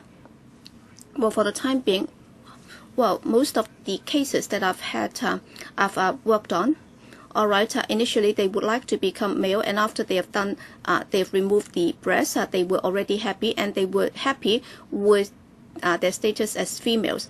So they were halfway through, so they have not completed the full SRS, but then psychologically, if they have had their problems resolved, then that's fine. Yes, Raymond Chen. Thank you, Chairman. We tried to get some figures from the administration with regard to transsexuals. According to the administration's latest figure, they only managed to have the figure of 21 since 2009. So only 21 people have gone through the SRS. So have all the 21 people managed to change their ID card's gender? So I'd like to know exactly how many people who have managed to change their gender, either from male to female or female to male. So Dr. Yun said that he had done about 100 operations, and according to your understanding, together with those who have completed surgery elsewhere or overseas, there are about 200. So are there many cases who have to go overseas to do the operation because they have not been able to get their turn in Hong Kong? So what will they do? Do they have to get the medical certificate from overseas, or do they have to go through Hong Kong's healthcare system? Or do they just change their ID card? Do they have to remove their clothing and have their body checked? Immigration Department, Mr. Chiu. Well, if we receive any overseas doctor's medical certificate, if we do not have any doubts, and if in a certificate it states everything that is required of under a guideline, then we would approve the application. So in terms of the actual operation, do they have to go back to the medical or healthcare system to consult people like Dr. Yun? Well, according to the guidelines that we issue to our colleagues, well, only where there is suspicion that the case will be referred to the doctors in Hong Kong, or else they'll just be issued with a Hong Kong ID card direct. So, Dr. Yun, have you got cases whereby they have not been able to get their turn early enough? That's why they will go elsewhere for the operation. Well, sometimes they would come back and tell us that, well, they've already completed the SRS, and if they want me to certify, then of course I'll write the certificate. So you would be prepared to certify them so long as they've completed the certificate. Yes, all registered medical doctors in Hong Kong will be able to write the certificate. All right, you will have to go through 3 hurdles. Well, mental, psychological, and surgical. So if they do the operation overseas, then they do not have to go through those hurdles. All right, they have completed the surgery. And even if you require them to undergo psychological assessment, it's not meaningful at all. Yes, Starry Chairman. Well, Dr. Yun, first of all, I have to apologize. I had another meeting just now, and forgive me if my question has been asked already. I've been listening very carefully and attentively to the discussion just now. I also understand that when it involves enacting legislation, it's not just about Hong Kong. We are very much a traditional Chinese society, but then when there are people who have difficulty recognizing their gender, or if they feel that they are born into a wrong body, then it's really quite a suffering. All right, I'd like to understand this from another perspective. According to some people, these are born problems or inherent problems or congenital problems. Others said that this has to do with the after-birth experience that might give rise to this gender recognition problem. So I'd like to know from you, according to the cases that you've come across, what's the percentage of patients that, in your view, had this recognition problem during childhood, or some might have got these problems because of some problems that they've encountered after birth. And also, for people with such problems, when would such problems emerge? Well, we're not sure about the cause. Is it hormonal or what? Well, for an ordinary or normal person, that should not have been attributed to hormones. Well, not usually from their primary school days, they found that something was not right. And then later on, they felt somewhat bothered or troubled or disturbed about their gender, and then by the time they reach 17, 18, well, some might feel the problem at a very early stage, and then their families might find some problems with them because of their clothing and so on, and they might engage a psychiatrist or whatever to assess them, and there would be counseling and so on. But then somehow by the time they reach 18, still it doesn't work out, and then they would have their mental state assessed, and then they would go through the surgery, and then by the time when they get married in their 20s, they find that their problem's not serious, and therefore they would get married. But then afterwards they find that they are becoming more and more disturbed, and therefore they might decide to undergo the surgery. But then those would be in a minority. Usually most of them would have the surgery in their 20s or 30s and so on. And even when people reach 50 or are in their 50s, they would also still undergo the surgery, but then those would be in a minority. Can I follow up? Thank you, Dr. Helena Wong, and then Lang Kwok Hong. Thank you, Chairman. Well, my question has not been fully answered. Well, I was asking, well, here we are trying to help a small group of people who would like to deal with their gender dysphoria.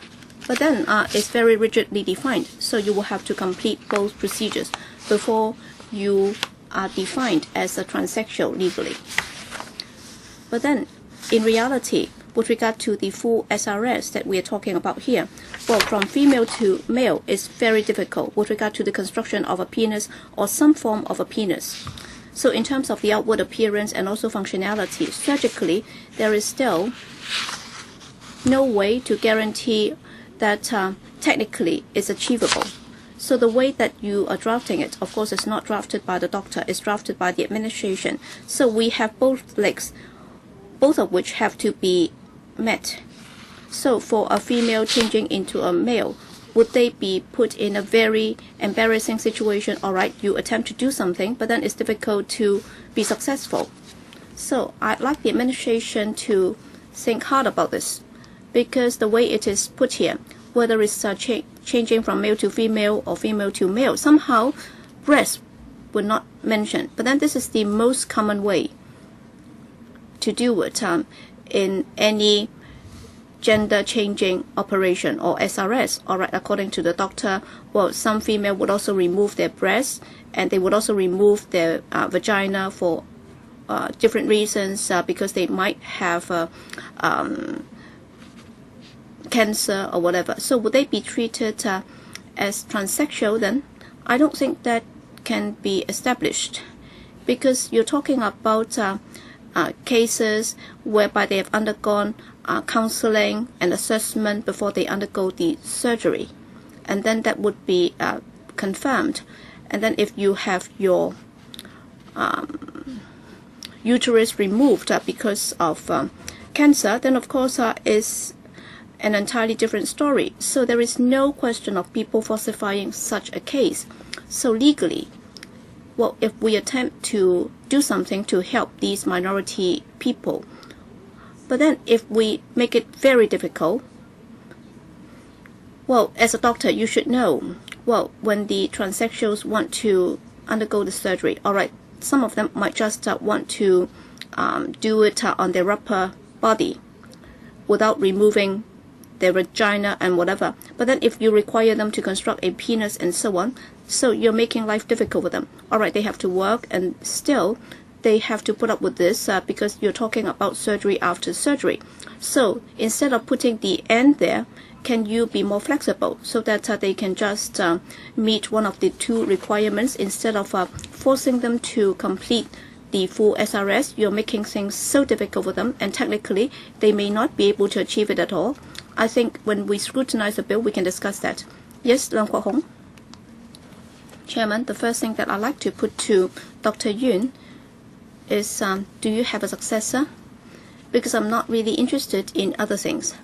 Honestly, I've got a friend who's my close friend, and he is changing into a woman, and he has to have the operation done in Thailand, and it's really very difficult. He doesn't have a lot of money.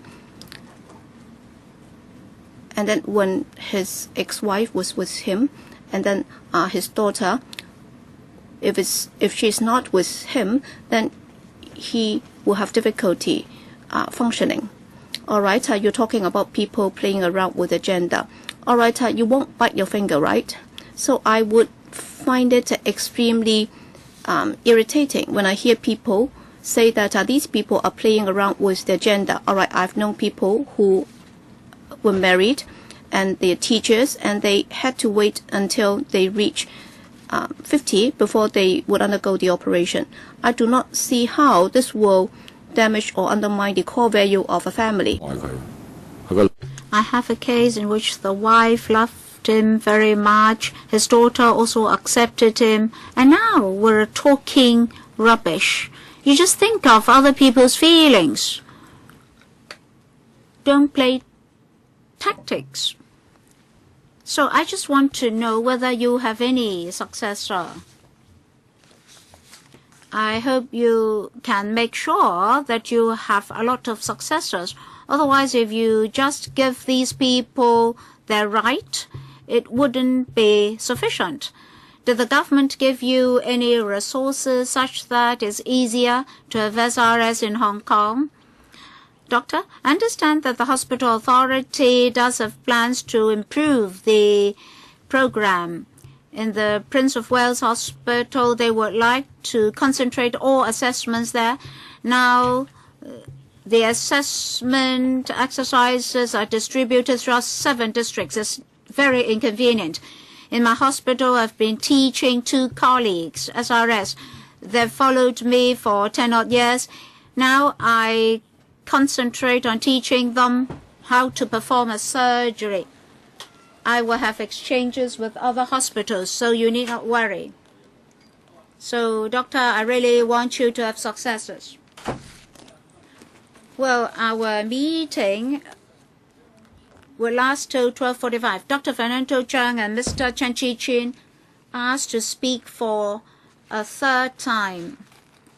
In fact, if we are to discuss this bill, we can do so at the next meeting. So today, we'd like to focus on the doctor because it's very precious to have the doctor here.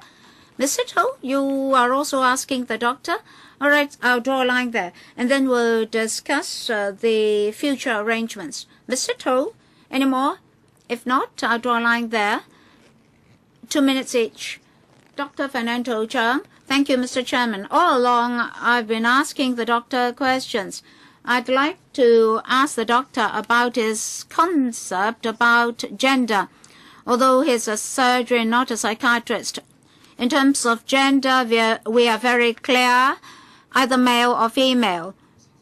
Nothing else. If you're not a male, you're a female. If you're not a female, you're a male. All right, there are physical and mental differences. There are problems with gender recognition. Well, say if a female only wants to remove her breast, but does not want to construct a penis, if you ask her whether or not she wants to become a male, she'll say no. So she's somewhere in between. As a surgeon, how will you feel? How would you view gender? Gender inclination is just like a halo. Well, the majority of people are either male or female. I believe only a very, very, very small minority of people consider themselves neither male or female, maybe XYZ or whatnot. Well, that's what society says. My understanding is that there has not been any detailed study on this, so I really don't have information, particulars, details, how to do better, etc. I don't have the information. So you're saying that for the majority, they are clear about their gender, but for a minority of people, they're not so sure about their gender inclination. Well, we have to study whether or not that phenomenon last throughout their life or just for a short time? Mr. Chen Chi-ching, I very much want to ask Dr. Yun this question. He said just now that in Hong Kong there are no medical guidelines on this. For the past few decades, we've been following overseas guidelines, and that has worked out well. That's sound. So to you, is it really essential to put all these into a piece of legislation? Because according to you, it's sound just to observe overseas guidelines for several decades. Doctor, it doesn't matter so long as we explain all the risks, etc. It will be all right. We don't quite give consideration to laws. I think your remarks are all right. Now, Dr. Yun, will you recommend writing the whole process into a piece of legislation that is up to construction or reconstruction of the organs? Well, yes, I think so. For example, the construction of a penis. If you don't write that into the law, it will be very agonizing for the patient. Dr. Priscilla Leung and then Mr. To. Dr. Yun, I'd like to ask about assessment.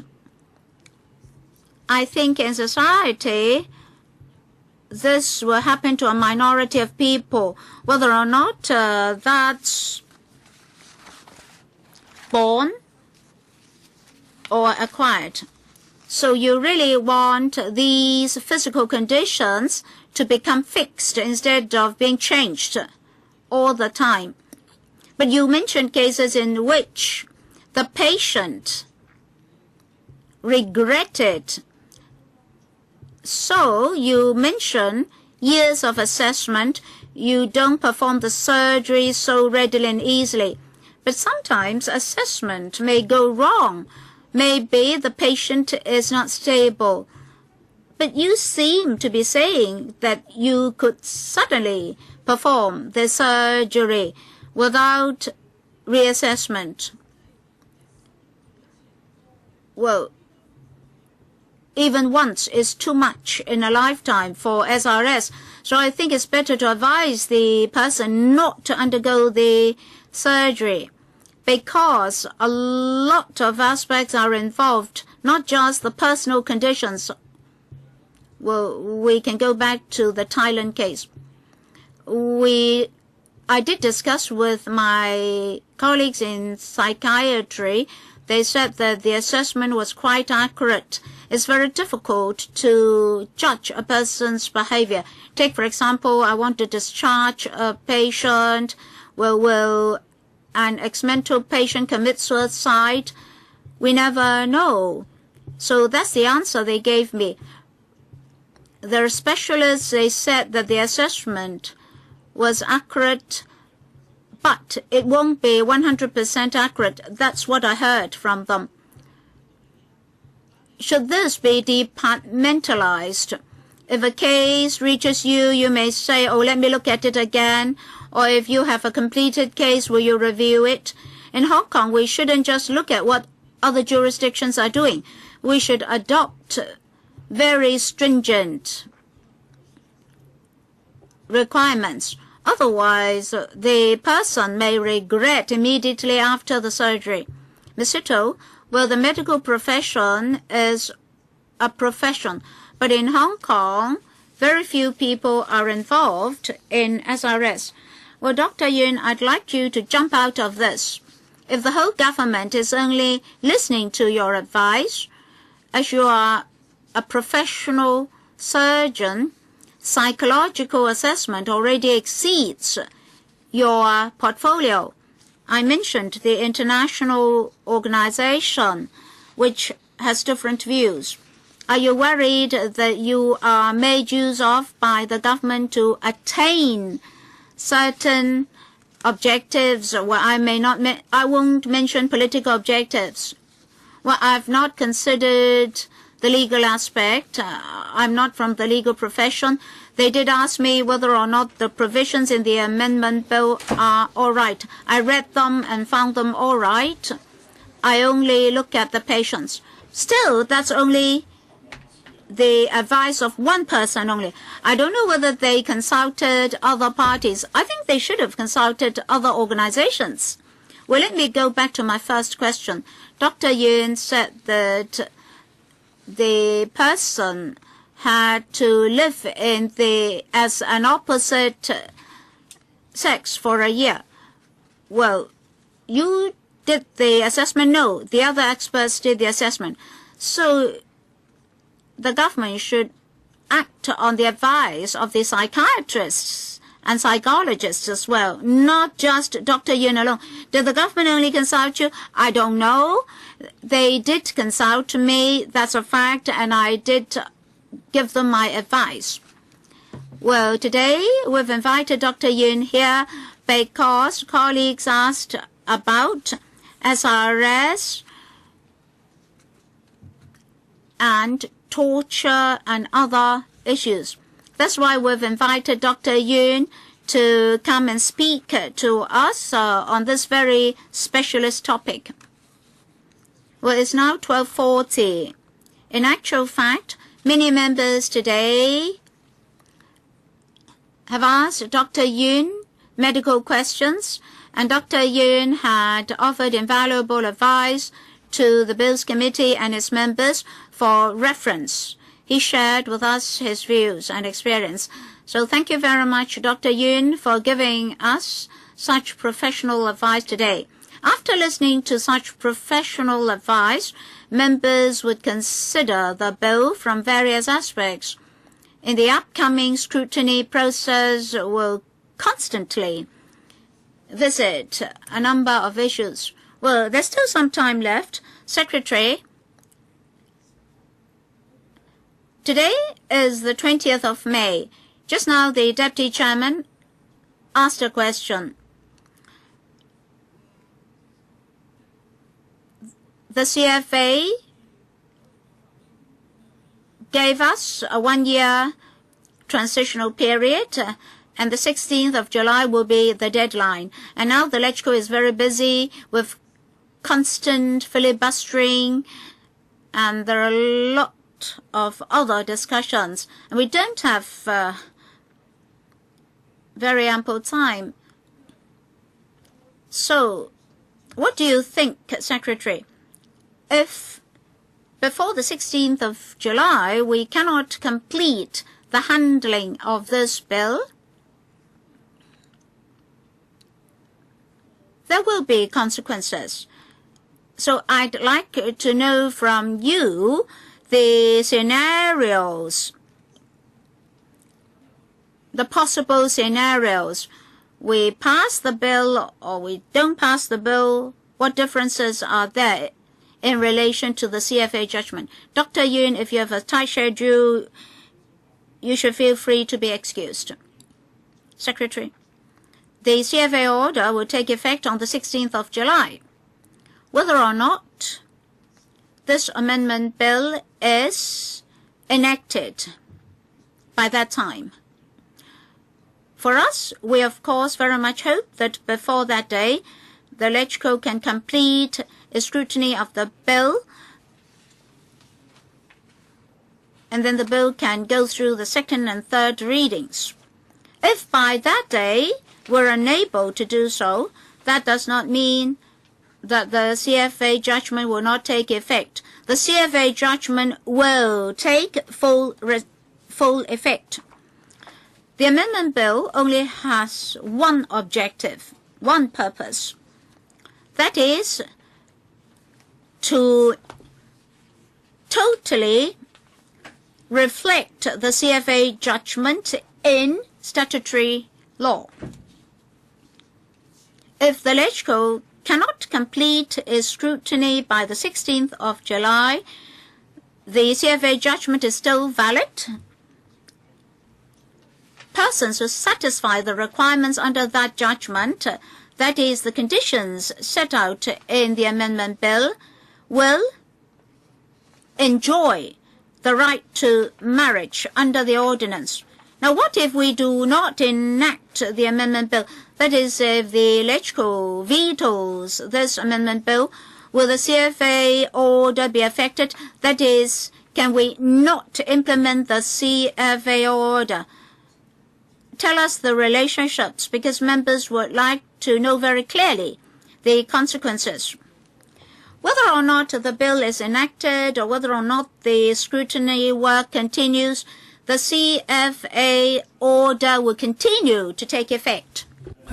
Well, let's cite a hypothetical situation with regard to the interpretation by the CFA on a particular piece of legislation, and normally after an order is made, it would come into immediate effect, and the executive will have to look at the order to consider whether or not corresponding amendments will have to be made to the statute law. But then on this occasion, the CFA has deferred the coming into effect of the order by a year. So the judgment has been suspended for a year.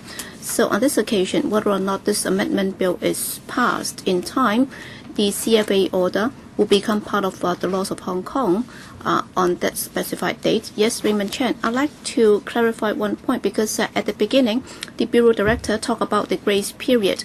So will the Security Bureau go back to the court to apply for another grace period? So according to what he just said, even if we did not manage to pass that in time, or if it's rejected, then the order will still come into effect. But then, let's say if you go back and apply for an extension by another year, so will that affect?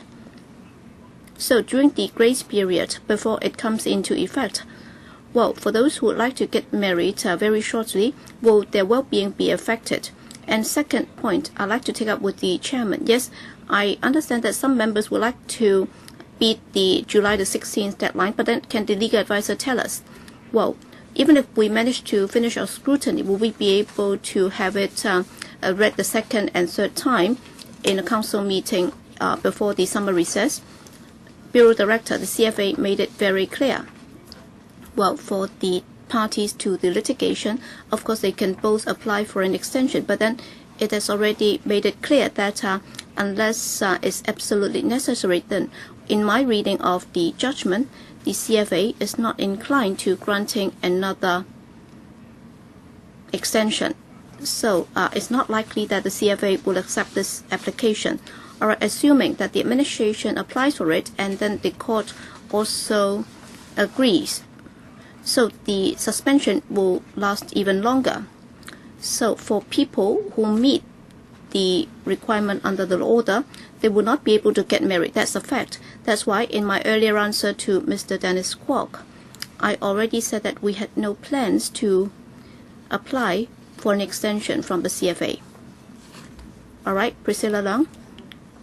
Chairman, just now the Bureau Director, in his reply just now, well, last year during the motion debate, I personally also suggested that because the court made it very clear, it understood that this is a highly controversial subject, and therefore we might not be able to reach a consensus in this council. That's why it adopted this remedial interpretation, as Mr. Dennis Kwok said.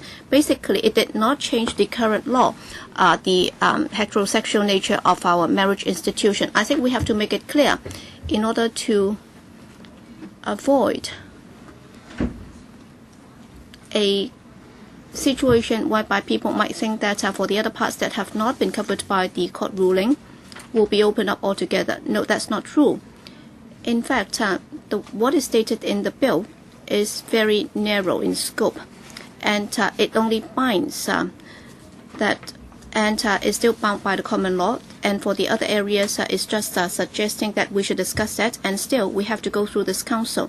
With regard to other parts, they would affect our original legislation or marriage institution about the heterosexual nature of our marriage institution.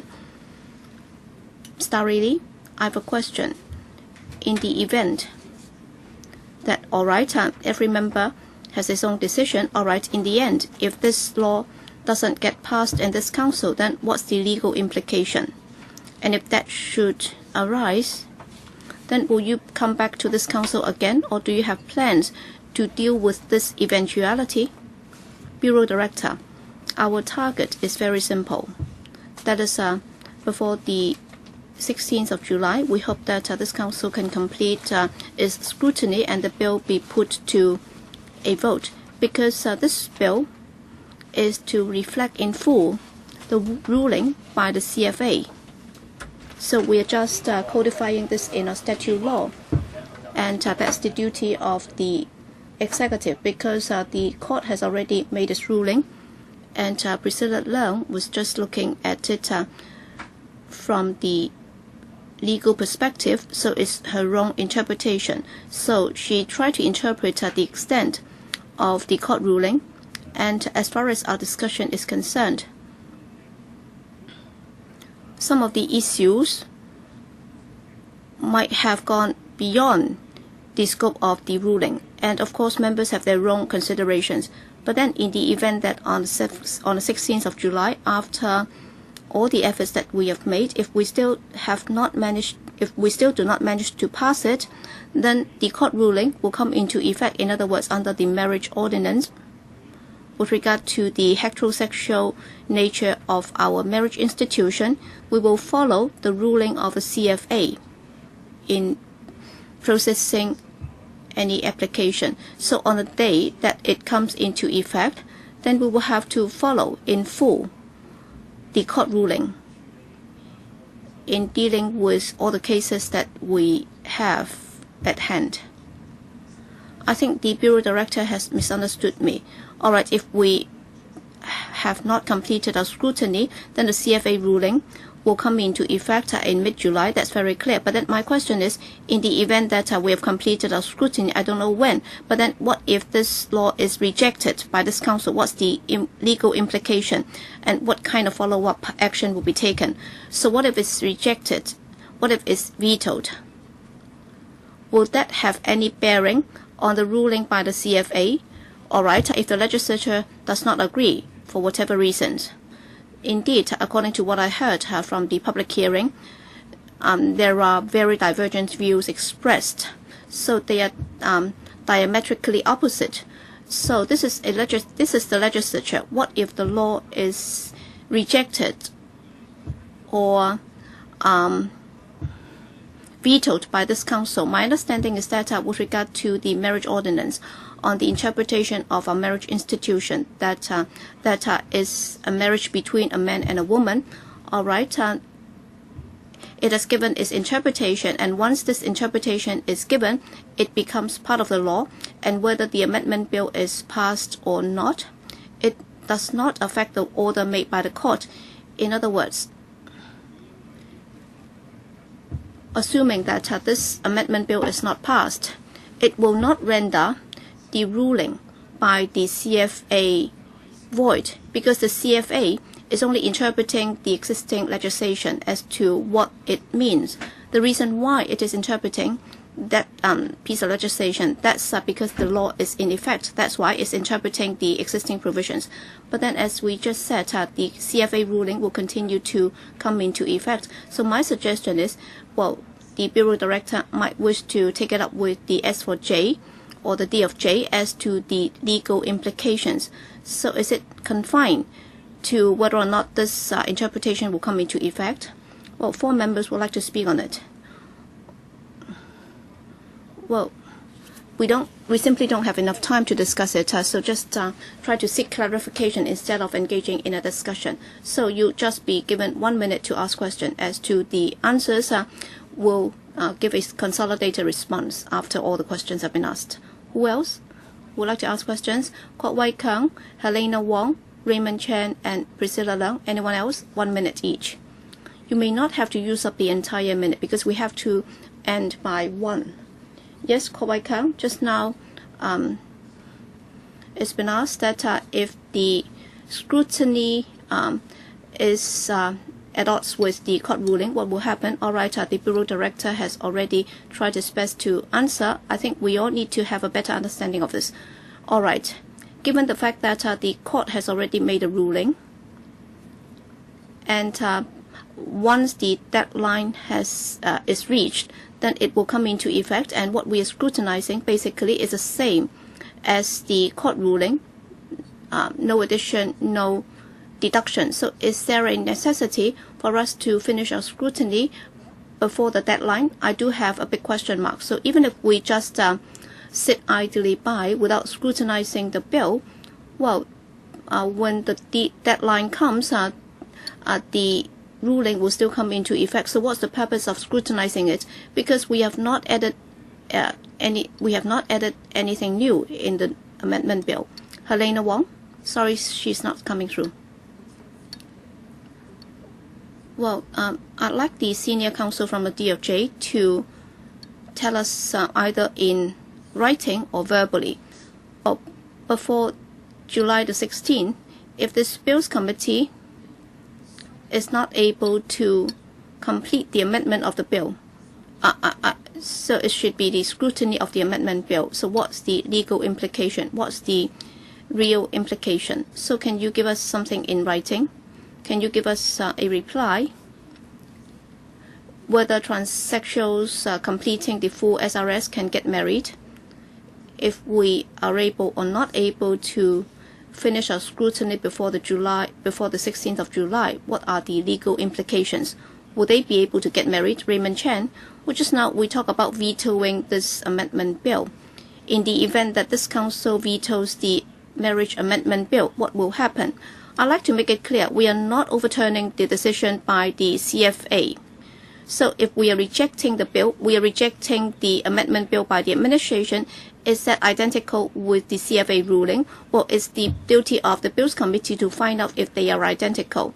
And I'd like to reiterate that in the event that it's vetoed, then the Bureau will not be doing anything. So it's either you take it or leave it situation, and then we'll just follow the ruling by the CFA. Well, we are not going to change it. We will not be changing it whatsoever. And then we are presenting it as it is, and you can either take it or leave it. And no follow-up action will be taken, because I think the latter part of Starry Lee's question is, will the administration be prepared to fine-tune it so that we can be presented with another bill which represents an improved form of its bill? Priscilla Leung, the court made it clear, if such a legislation is not in place. So it was suspecting that there might be a lot of controversy within this council in scrutinizing the bill. Well, originally it should have been discussed by this council, but then I think they have interfered. This is not a good approach.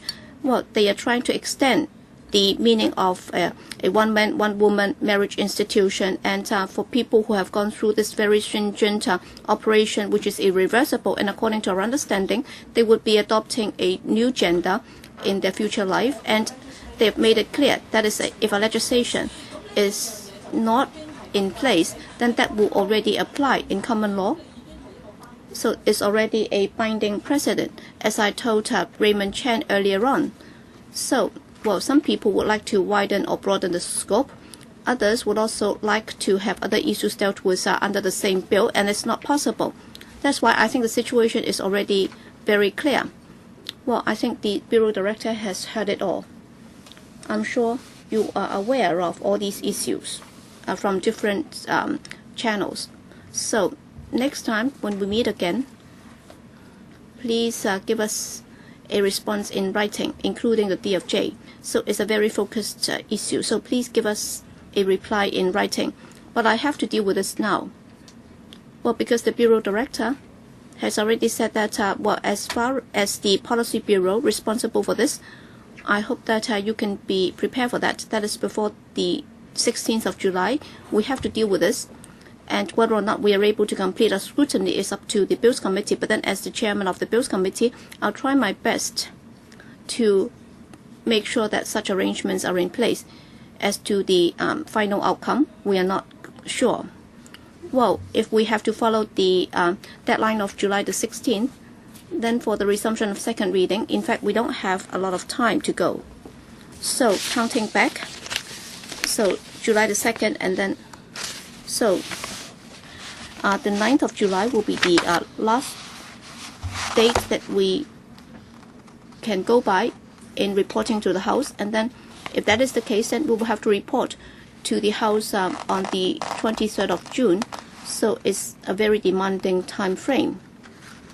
As to whether or not it's achievable, well, it's not possible for us to answer the question now, and therefore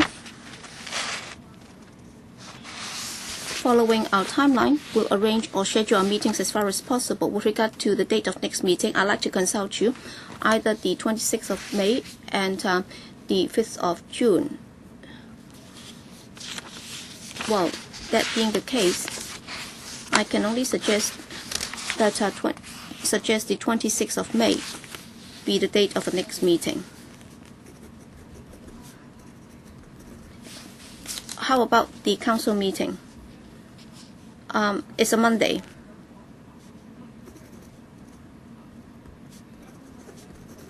All right, May the 26th at 10:45.